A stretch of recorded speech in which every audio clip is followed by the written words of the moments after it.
नमस्कार दोस्तों, मैं डॉक्टर रणदीप सिंह परिहार एक बार पुनः आपसे संवाद स्थापित करने जा रहा हूं और आज की इस कड़ी में मैं बात करूंगा वही बात जिस बात को लेकर आम व्यक्ति परेशान है, चिंतित है और उसके हौसले पस्त हो चुके हैं। मैं बात कर रहा हूं बिलो लाइन वर्कर्स की, बिलो लाइन एम्प्लॉइज की। आप ये भी कह सकते हैं those employees who are working below the zero line, daily Vaser भाई हमारे जो कई दिनों से हड़ताल पे हैं, उनकी आवाज़ को सुना नहीं जा रहा और महंगाई के इस दौर में डेली वेजरों के साथ न्याय ना हो तो ये एक बहुत शर्म की बात है।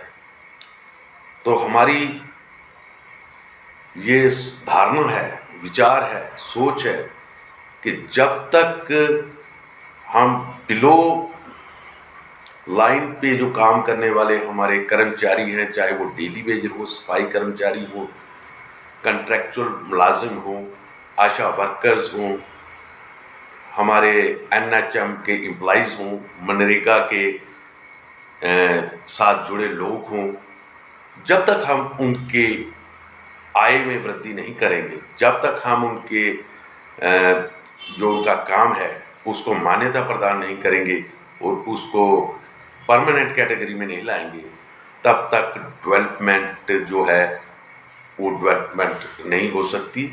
और डेवलपमेंट का जो मेन तकाजा यही है कि डेवलपमेंट नीचे से शुरू की जानी चाहिए, जो ऊपर तक जानी चाहिए।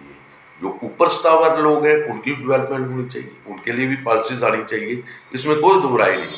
लेकिन अगर हम बिलो लाइन पे जो हमारे एम्प्लॉइज़ हैं, अगर हम उनके प्रति सचेत नहीं है और उनके प्रति पाबंद नहीं है, तो फिर ये डेवलपमेंट के कोई माने नहीं रहते। आज के इस दौर में एक आम व्यक्ति अपना बिजली का बिल का भुगतान नहीं कर पा रहा और इसी तरह वो जो पानी का बिल है वो नहीं दे पा रहा। तो हमारी ये सरकार से दरख्वास्त है, एलजी एडमिनिस्ट्रेशन से और भारत सरकार से भी, कि इमीडिएटली जो पुराने बिजली पानी के बिल हैं वो माफ़ किए जाएं। हमारे यहाँ पर बड़े बड़े दरिया हैं, बड़े बड़े डैम हैं। अगर मैं जम्मू की ही बात करूँ, कई डैम यहाँ पर हैं और यहाँ पर बिजली बनती है। और हाल ही में एक वीडियो देख रहा था, लोग बनाते रहते हैं, तो वो कह रहे थे कि जो बिजली के जो बिल आ रहे हैं, ऐसा लगता है कि ये बिजली देसी घी से बनाई जा रही है। तो ये बिजली पानी से ही बनती है और पानी यहाँ बेशुमार है, बेशुमार दरिया है। और क्या वजह है कि इतनी बिजली पैदा होने के बावजूद जम्मू में लोग बिजली का बिल नहीं दे पा रहे। तो हमारी ये मांग है कि बिजली कम से कम 2 रुपये यूनिट बिजली का होना चाहिए। और इसी तरह जो पानी का किराया है वो गाँव में 50 और शहरों में 100 रुपये से महीना अधिक नहीं होना चाहिए। और जो निचले स्तर के जो हमारे एम्प्लॉइज़ वर्ग हैं उनको इमीडिएटली रेगुलाइज किया जाना चाहिए। और इसी तरह हमारे जो एसपीओ हैं, होम गार्ड हैं, वीडीसी के लोग हैं, इनको रेगुलर पुलिस फोर्स का स्टेटस का दर्जा दिया जाना चाहिए और इनकी तनख्वाह एक पुलिस कांस्टेबल जितनी जो है मुकर्रर की जानी चाहिए।